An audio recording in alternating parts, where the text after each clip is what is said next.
So I returned my iPhone 15 Pro Max in exchange for an iPhone 13 Pro. This is because I honestly believe that the iPhone 13 Pro was the pinnacle of iPhones created by Apple.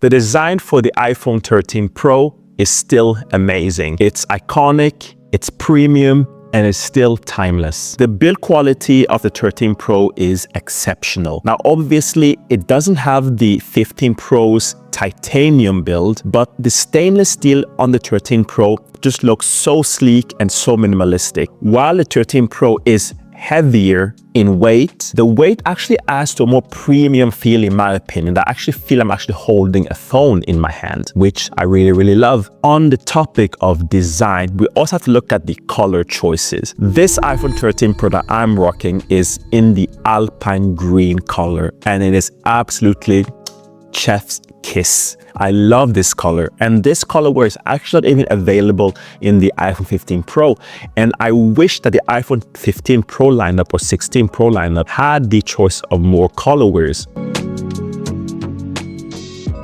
Now, let's look at the performance. When you get an iPhone, you have a certain expectation of what performance you would like to get from your phone.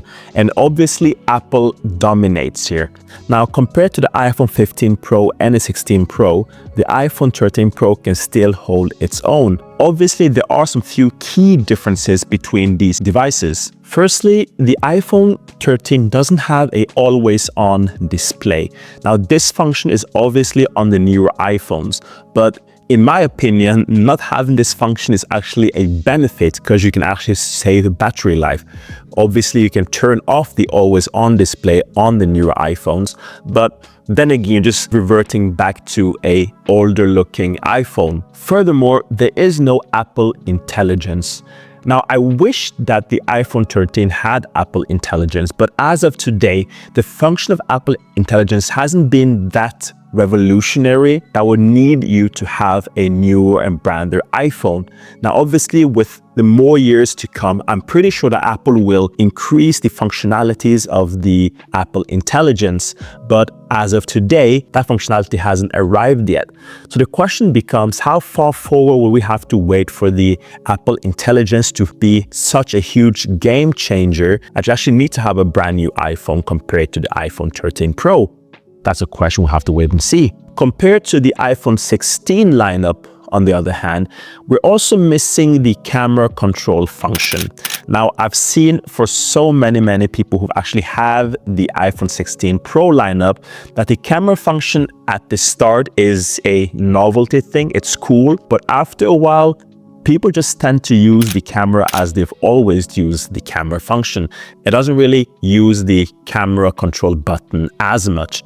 These functions are really much small highlights that are more of a sprinkle on the cake than actually a substantial difference between the phones. The final difference that's actually worth highlighting is the dynamic island. And this is honestly the only function I'm truly missing on my iPhone 13. Because the dynamic island is actually not just a novelty, it actually creates a certain look and a more useful feature than the others. For instance, when you're playing music, the music pops up into Dynamic Island. Listen to podcasts, it pops up in Dynamic Island. It's an easier way to just tap and choose. You can switch songs through Dynamic Island. It looks sleek. So the Dynamic Island is actually something that I would wish the iPhone 13 had if I had the choice, but that feature alone doesn't really create the need to upgrade to a brand new, more expensive iPhone when the iPhone 13, performance-wise, still holds up to the iPhone 15 and 16 Pro lineup. So from gaming to multitasking, this iPhone handles everything effortlessly. Sure, the A17 in the 15 Pro is faster on paper, but in real-world use, you'll barely notice a difference. Apps launch instantly and everything runs smoothly. Unless you're pushing your iPhone to its absolute limits, the 13 Pro packs enough power and punch to get you through your daily activities. If you want to keep your iPhone protected, you can buy this exclusive matte steel black phone case, which is compatible with all iPhones from the iPhone 11 Pro Max. The phone case supports magnetic wireless charging. It has a matte transparent look. It is also shockproof and anti-drop. All of this is linked in the description. The other thing I really love about the 13 Pro that has to be mentioned is its Pro Motion. The 13 Pro was the iPhone that introduced us to Pro Motion. Now, what Pro Motion is, I'm pretty sure you already know, but what Pro Motion is, it has a 120 Hertz refresh rate on your phone, which means the faster you're scrolling, the more Hertz has been used, the more sleeker and smoother it looks. Now, having a 120 Hertz refresh rate screen is, for me now, an absolute must. Going back to anything that doesn't have it is just weird looking to me. Comparing the refresh rate on the 13 Pro compared to a 15 or 16 Pro, it's just still the same. So the Pro Motion has held up pretty well on the 13 Pro. Now for my favorite part about an iPhone that I absolutely love using every single day.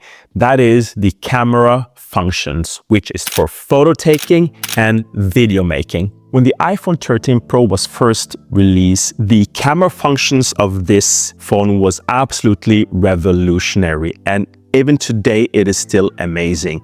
As mentioned previously, everything you guys see on my channel is made on the iPhone 13 Pro, and in my opinion, it looks as good as any other phones out there. The iPhone 13 Pro with its triple camera setup, which has the wide, ultra wide, and telephoto, it rivals even today's flagships phones.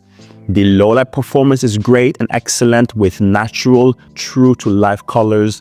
Pro RAW and Pro Res video makes it perfect for content creation and looks absolutely fantastic. And honestly, if you were to show me a iPhone 15 or 16 camera or video compared to an iPhone 13 Pro, I would be hard pressed to actually know the difference between these two. Now, cinematic mode has obviously become better and better with the newer phones, but the cinematic mode on this phone still holds up. Now, what cinematic mode does, it actually blurs out the background, just like your regular cameras, like the Sony cameras out there.